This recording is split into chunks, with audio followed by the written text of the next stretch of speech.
여러분 성경에 보면 이방인 선교, 하나님 믿지 않는 사람들에게 구원의 복음을 전파하는 이방인 선교를 위해서 쓰임받은 대표적인 두 사람이 있는데, 구약에는 요나 선지자, 그리고 신약에서는 사도 바울을 예를 들 수 있습니다. 말씀드린 것처럼 요나 선지자나 사도 바울은 이방인 선교를 위해서 하나님이 부르셨어요. 이 두 사람의 또 하나의 공통점은 선교 과정 중에서 풍랑을 만났다는 점입니다. 두 사람 다. 근데 한 가지 다른 점이 있다면, 한 사람은 풍랑을 일으킨 사람이고 한 사람은 풍랑을 잠재운 사람이라는 거예요. 먼저 요나를 예를 들어 보면, 하나님께서 요나를 이방인 선교를 위해서 부르셨어요. 요나서 1장 2절 말씀에 하나님이 이렇게 말씀하십니다. 너는 일어나 저 큰 성읍 니느웨로 가서 그것을 향하여 외치라. 그 악독이 내 앞에 상달되었음이니라 하시니라. 하나님이 보실 때 저 아수르라는 나라의 니느웨 성이 정말 악이 가득하다는 거예요. 그 악이 하나님 앞에까지 상달되었다는 겁니다. 하지만 그들에게도 구원의 기회를 주시기 위해서 요나를 보내셔서 그들에게 회개를 선포하라, 이렇게 말씀을 주신 겁니다. 근데 요나는 그 하나님의 뜻을 이해하지 못했어요. 아니, 그들이 그렇게 악독이 가득하면 그냥 심판하시면 되지, 왜 굳이 가서 회개를 외치라고 말씀하시나. 하나님을 거부하는 그 니느웨 백성들이 그 회개를 외치는 자기 자신 요나를 바라볼 때 막 돌로 쳐 죽일 수도 있는데 겁이 나니까 요나는 가지 않았던 거예요. 그래서 다시 그 니느웨로 가는 배를 타지 않고 마침 마련되어 있던 다시스라고 하는 지역으로 가는 배를 탔습니다. 엉뚱한 곳으로 간 것이죠. 근데 배를 타자마자 풍랑이 막 일어난 거예요. 왜 일어났을까요? 요나서 1장 4절, 여호와께서 큰 바람을 바다 위에 내리심에 바다 가운데 큰 폭풍이 일어나 배가 거의 깨지게 된지라. 갑자기 왜 풍랑이 왔나요? 하나님께서 요나의 불순종을 보시고 풍랑을 만드신 거예요. 요나는 풍랑을 일으킨 사람입니다. 불순종 때문에. 물론 결국 그 배에 탄 많은 사람들이 서로 합의를 했죠. 이 풍랑이 왜 왔을까? 잠재우기 위해서는 제비뽑기를 해서 뽑힌 사람이 바다에 제물로 빠지자. 결국 누가 뽑혀요? 요나가 뽑히죠. 요나가 뽑혀서 바다에 풍덩 빠지니까 그때 비로소 이제 풍랑이 잠잠하게 됐습니다. 어쨌든 요나는 그의 불순종 때문에 하나님으로 하여금 풍랑을 만든 사람이 됐어요. 반대로 사도 바울은 풍랑을 잠재우는 사람입니다. 사도 바울이 복음을 전하다가 붙잡혔습니다. 로마로 호송이 돼요. 배를 타고 갑니다. 사도 바울만 태우고 가는 것이 아니라 많은 승객들도 같이 있었어요. 성경에 보니까 276명이 그 배에 같이 탔더라. 하는데 갑자기 큰 풍랑이 일어납니다. 얼마나 큰 풍랑이 일어나는지 사람들이 그 안에서 정말 어지러울 정도예요. 유라굴로라고 하는 큰 풍랑이 일어나서 사람들이 여러 가지 노력을 해보지만 결국 마지막으로 할 수 있었던 것은 자기가 가지고 있던 짐들을 다 바닷속으로 던져버리는 것밖에 없었습니다. 왜냐하면 이 배를 가볍게 해서 가라앉는 것을 막으려고. 그래도 여전히 풍랑은 멎지가 않고 배는 힘든 상황이에요. 사도행전 27장 20절 말씀에 여러 날 동안 해도 별도 보이지 아니하고 큰 풍랑이 그대로 있음에 구원의 여망마저 없어졌더라. 여러분, 구원의 여망마저 없어졌습니다. 배에 탄 모든 사람들이 다 끝났다고 생각하는 거예요. 그때 이 절망의 상황 가운데 죄수의 몸으로 있던 사도 바울이 입을 열기 시작합니다. 뭐라고 얘기하냐면 사도행전 27장 22절 이하의 말씀을 제가 읽어드리겠습니다. 내가 너희에게 권하노니 이제는 안심하라. 너희 중 아무도 생명에는 아무런 손상이 없겠고 오직 배뿐이니라. 그러니까 배는 좀 상할 수 있지만 사람의 생명엔 전혀 이상이 없을 거라는 이야기입니다.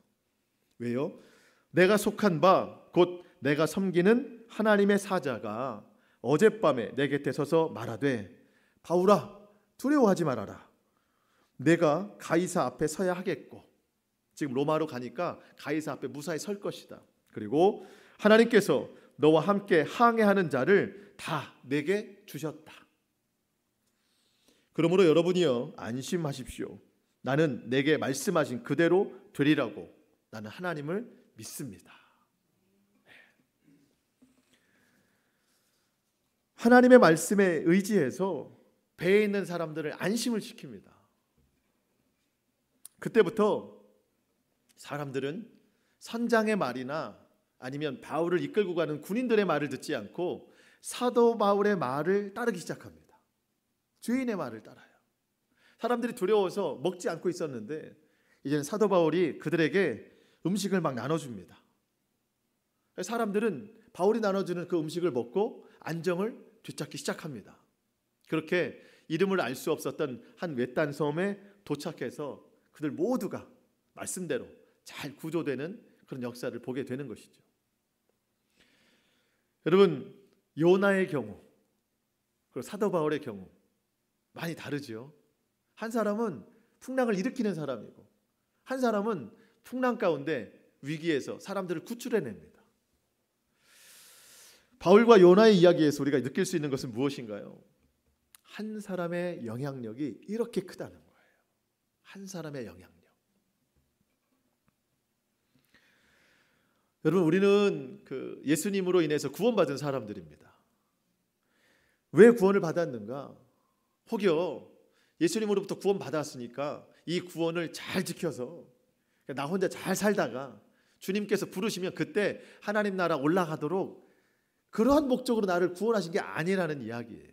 만약 그렇다면 하나님은 그럼 우리가 구원받은 즉시 하나님 나라를 불러주셨겠죠. 왜 우리를 이 땅에 남겨두셨느냐? 하나님께서 주신 사명을 잘 감당하라는 겁니다. 오늘 사도 바울과 같이 이렇게 풍랑을 만난 이 세대에 선한 영향력을 끼치면서 살으라고 우리를 이렇게 불러주신 거예요. 이 세상에 남겨주신 겁니다. 근데 우리 자칫 오해할 수 있습니다. 사도 바울 같은 사람이나 그렇게 하지. 성경에 나와 있는 사람들이니까 그렇게 할 수 있지. 믿음이 대단한 사람들이나 그렇게 하지. 예, 맞아요. 믿음이 대단한 사람들이 하는 겁니다. 그래서 다행스럽지 않습니까? 삶의 능력이 대단한 사람이 하는 게 아니라 믿음이 대단한 사람이 하는 거예요. 우리는 삶이 대단한 사람이 이렇게 할 수 있다 하면 아마 기회 없었을 것 같아요. 우리 그렇게 대단하지 않잖아요. 근데 믿음이 대단한 사람들은 할 수 있다. 여러분, 우리는 그것은 가능해요. 우리의 믿음은 거기까지 갈 수 있기 때문이죠. 예수님으로 인해 구원받은 사람들은 예수님이 주인 되시는 삶입니다. 예수님이 시키는 대로 살아가는 삶입니다. 주님의 영광을 위해서 살아가는 삶이고 우리를 구원하신 그 구원의 영향력을 나타내는 사람들입니다. 나는 할 수 없지만 내 안에 그리스도께서 크고 위대하시기 때문에 그 능력 의지에서 이 악한 세대에 선한 영향력을 끼치면서 살아갈 수가 있다는 거예요.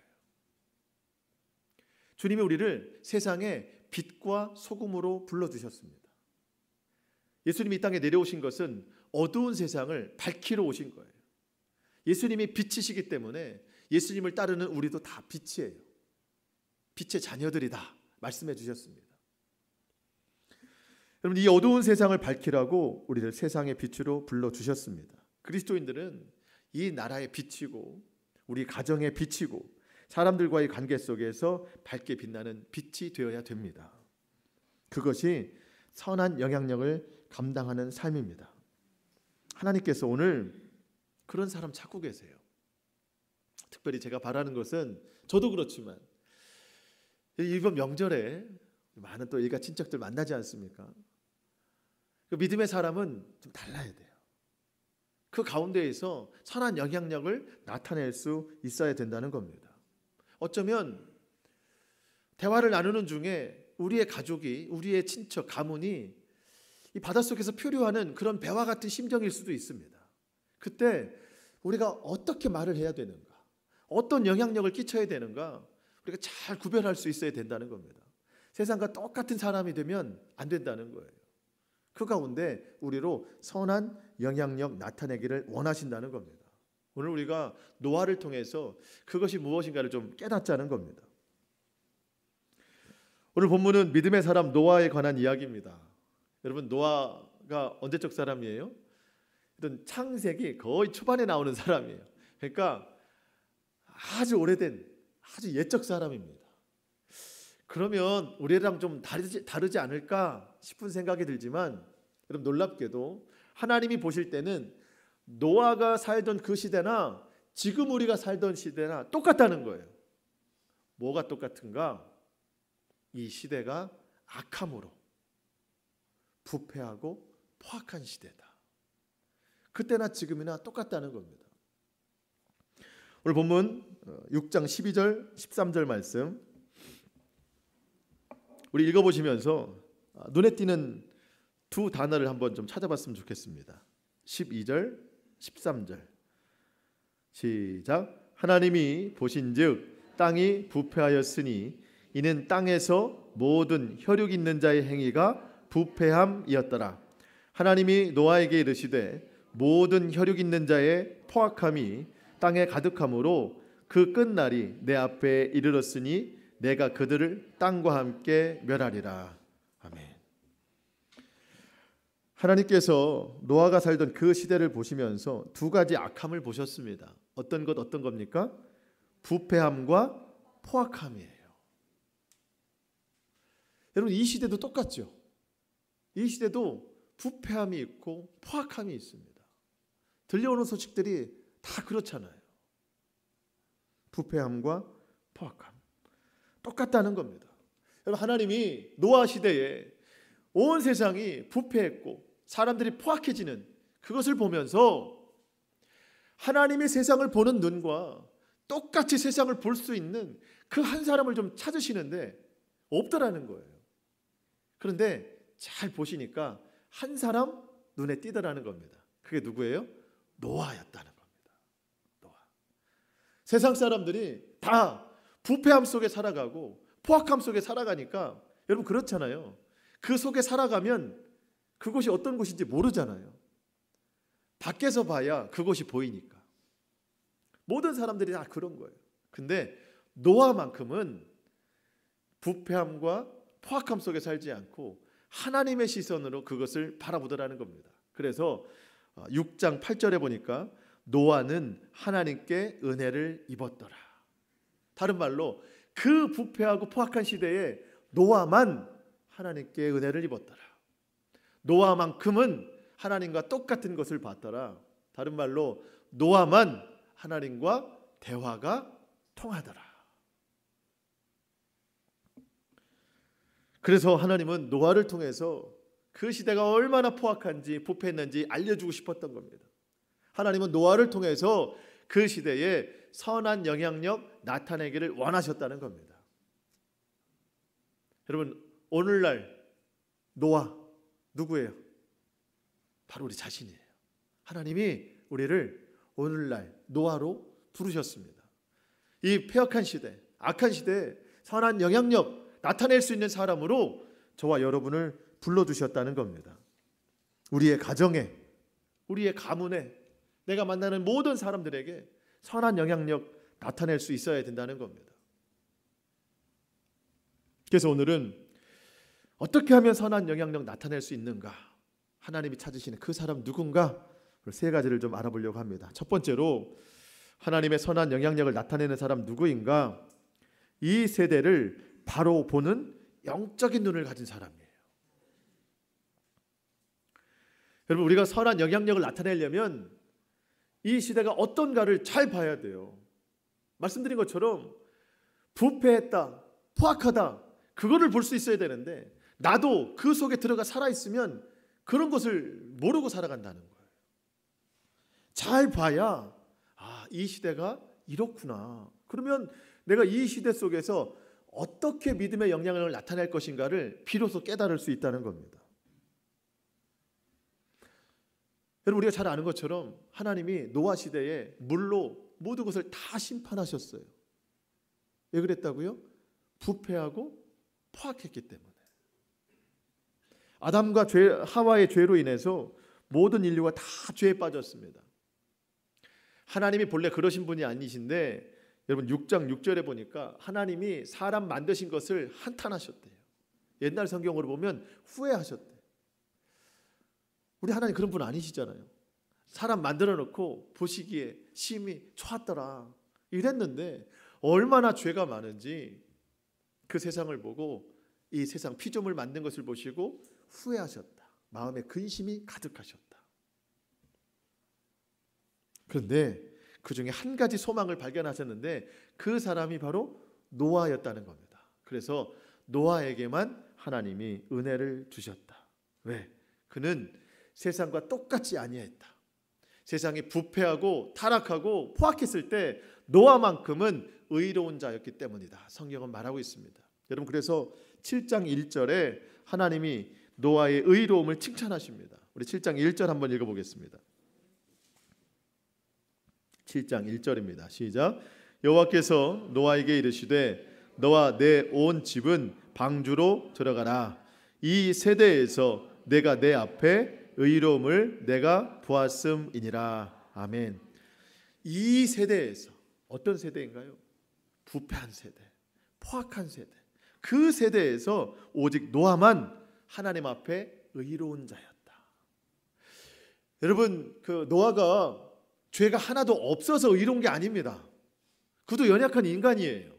그 뭐가 의로웠나? 그가 하나님 편에서 하나님의 시선으로 세상을 바라보려고 했기 때문에 하나님이 그를 의로운 자다 칭하셨습니다. 6장 9절에 보니까 노아는 하나님과 동행했더라. 여러분 동행했다는 뜻이 뭐예요? 동행. 여러분 동행하시죠? 어떤 거예요? 같이 가는 거예요. 같이 가는 거예요. 발걸음이 맞아야 돼요. 또 같은 곳을 보고 가야 돼요. 목적이 같기 때문에. 같은 곳을 보면서 간다. 노아만 그랬어요. 이 세상 모든 사람들이 그 당시에 하나님과 같은 것을 보지 않았습니다. 자기 욕심을 봤어요. 세상 이득, 세상 쾌락을 봤어요. 노아만큼은 하나님과 동행했어요. 하나님이 보시는 걸 봤어요. 뭘 봤습니까? 이 세상이 부패했구나. 이 세상이 참 포악하구나. 노아도 하나님과 같은 것을 봤다는 겁니다.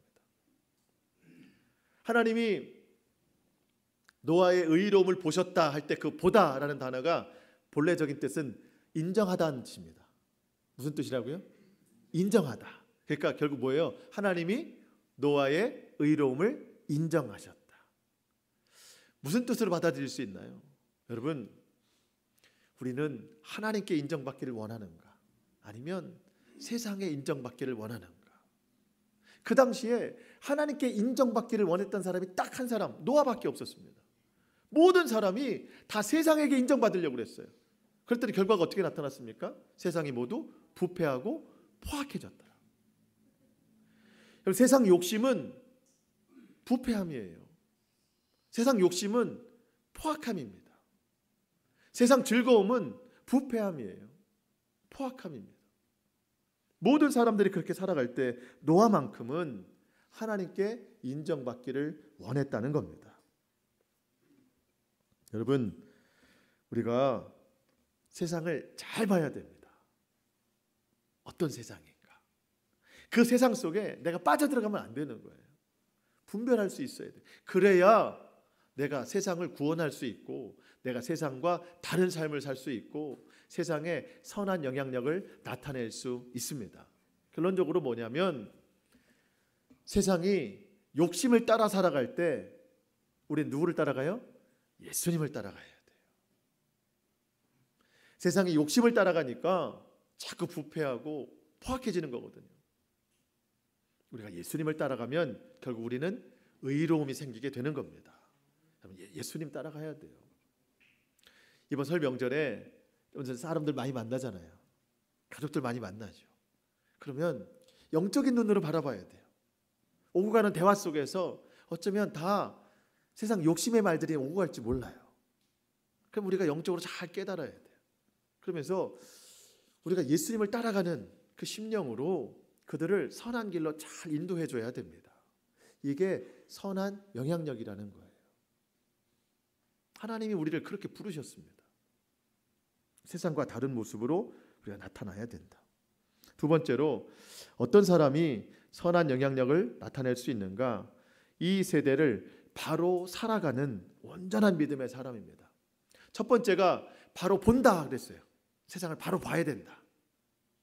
바로 보는 사람은 이제 바로 살아가는 사람입니다.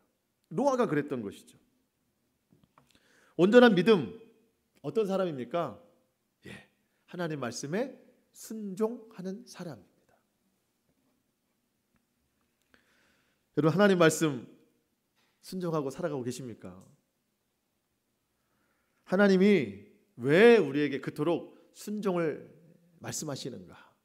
순종의 결과가 엄청나기 때문에 그래요. 그래도 우리가 순종하지 못하는 이유는 뭡니까? 하나님 말씀을 이해하지 못해서. 한편으로는 내가 순종했다가 큰일 날까 봐. 그 결과가 두려워서 우리는 순종하지 못하는 경우도 많이 있습니다. 참 그러고 보면 노아는 대단한 사람이에요.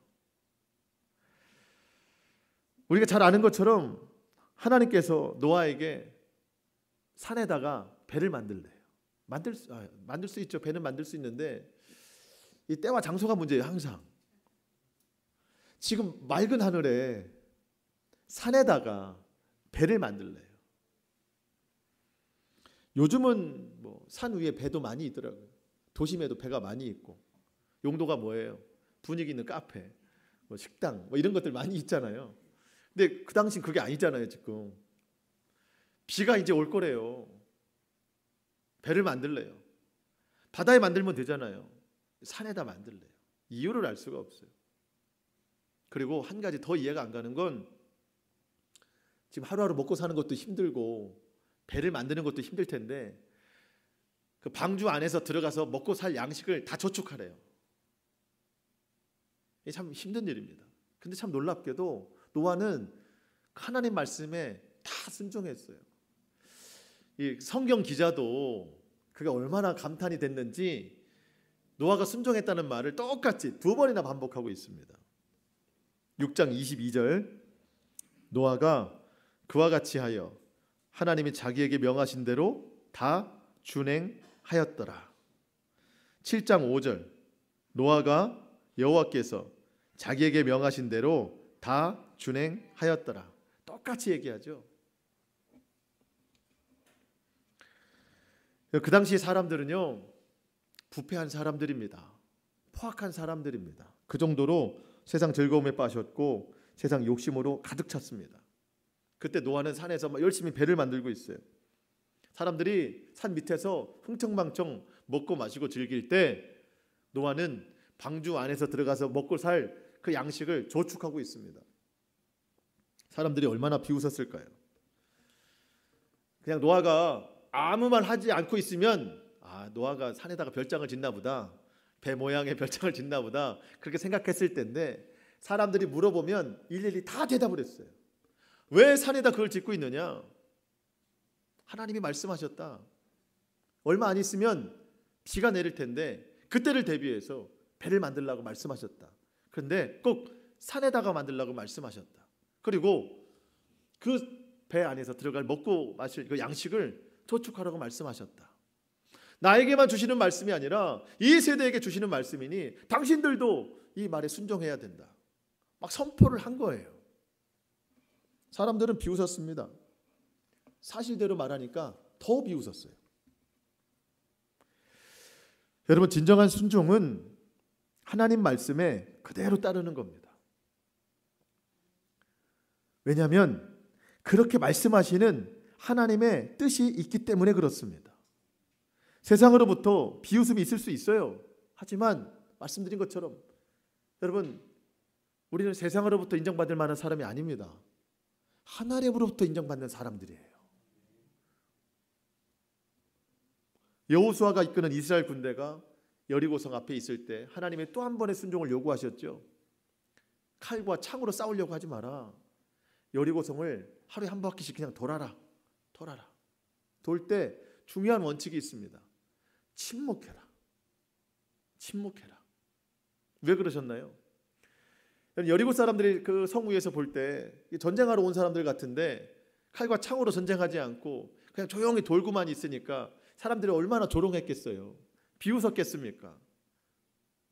근데 얼마나 대답하고 싶었겠어요. 답답하겠죠. 근데 하나님은 아셨던 거예요. 일일이 다 대답하지 말아라. 그냥 조용히 돌아라.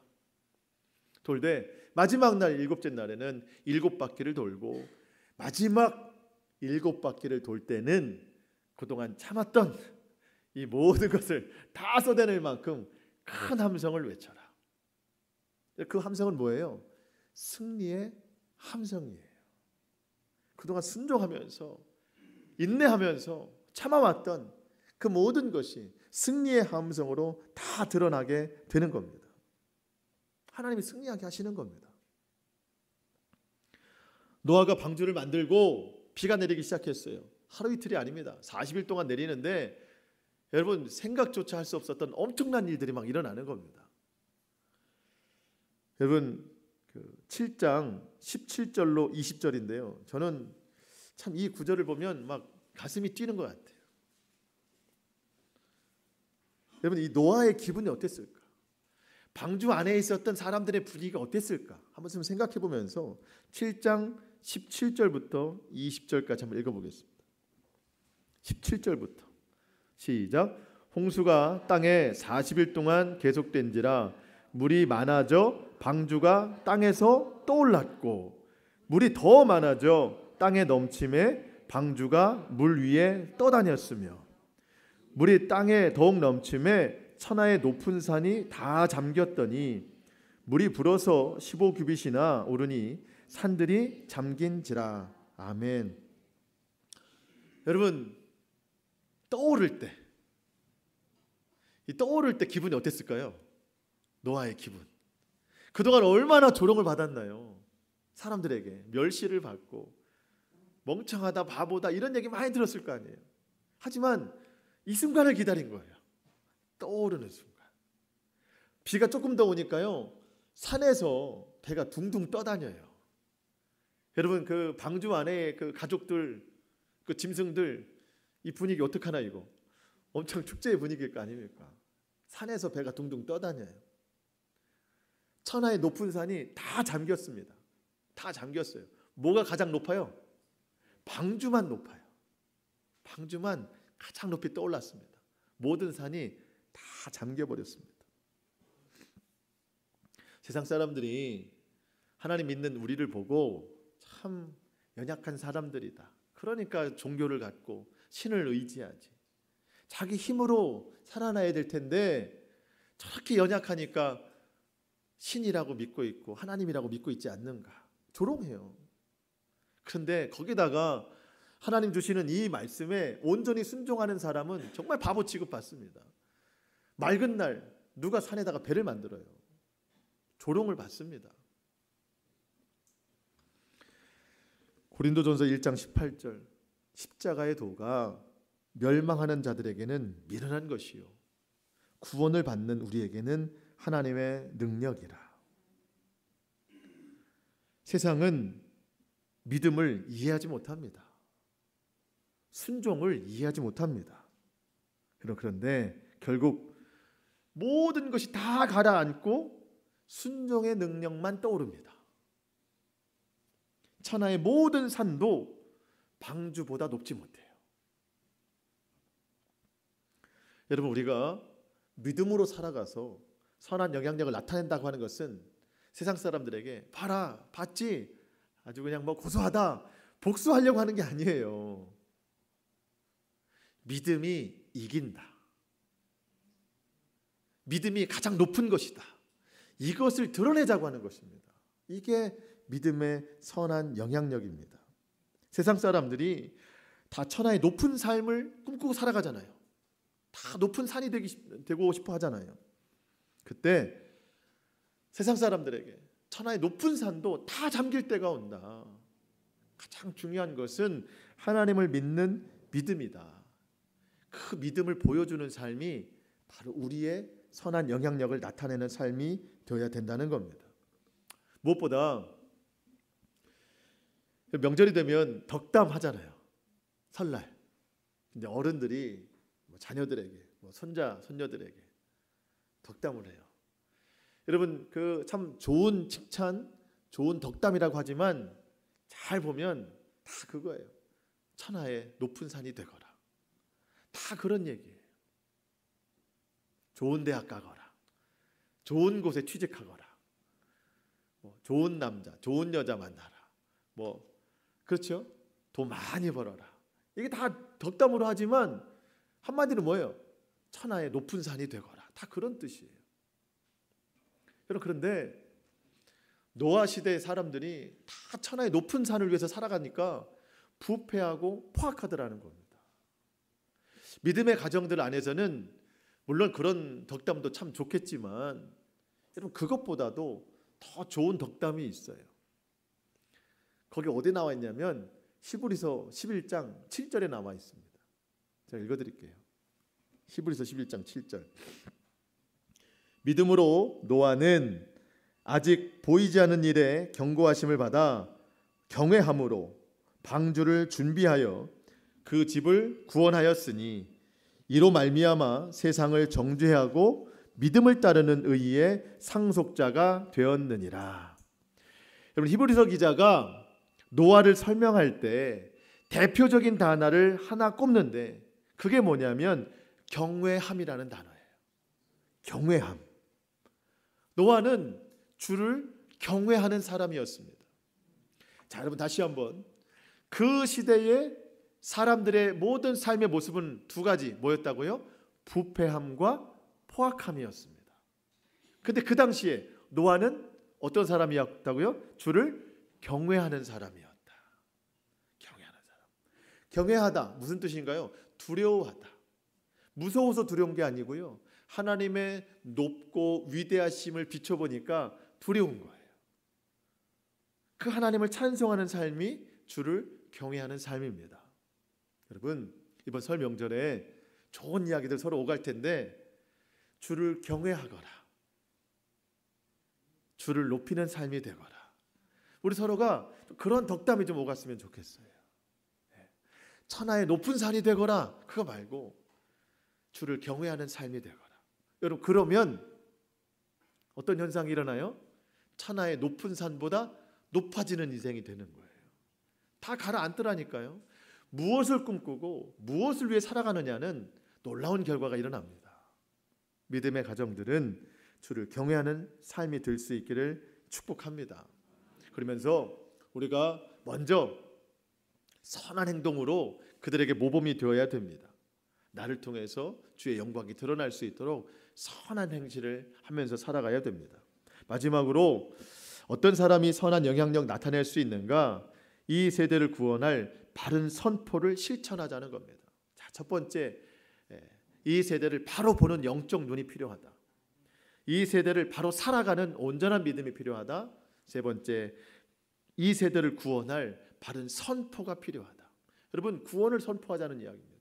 말씀드렸지만 노아는 혼자서 산에서 배를 혼자 만들고 있었던 것이 다가 아닙니다.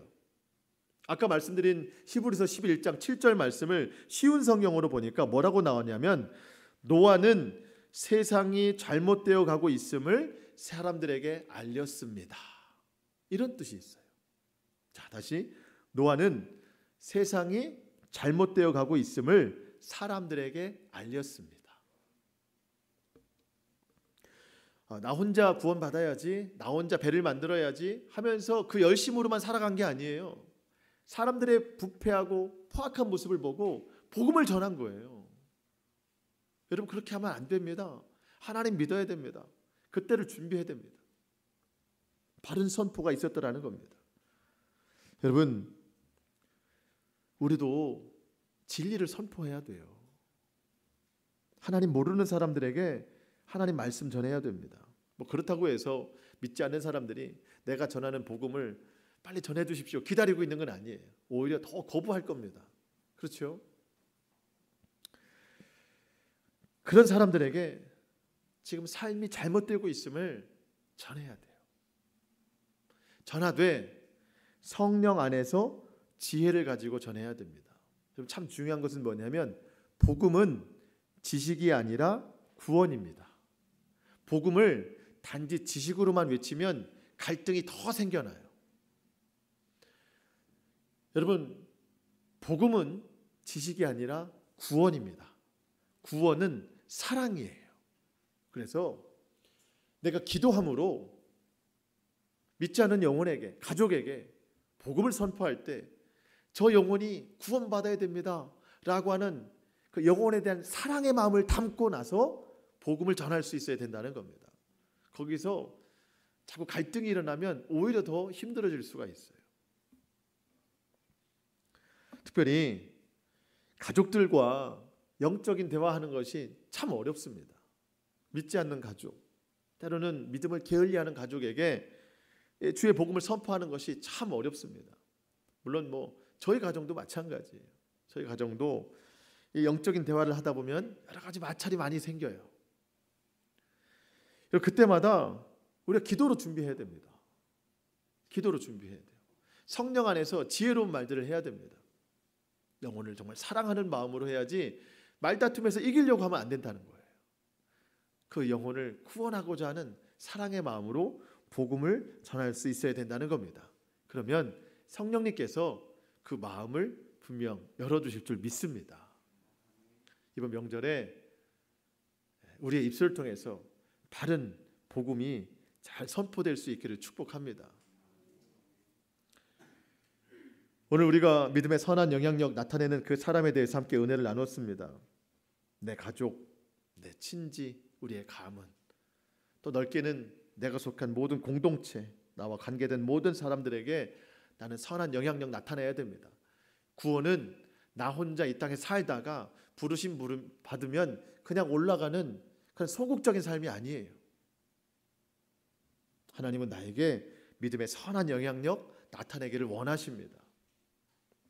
세 가지 방법으로 할 수 있어요. 첫 번째, 이 세대를 바로 보는 영적인 눈. 이 세대를 바로 사는 온전한 순종의 삶. 그리고 이 세대를 구원할 바른 선포. 이 세 가지를 잘 실천할 수 있어야 됩니다.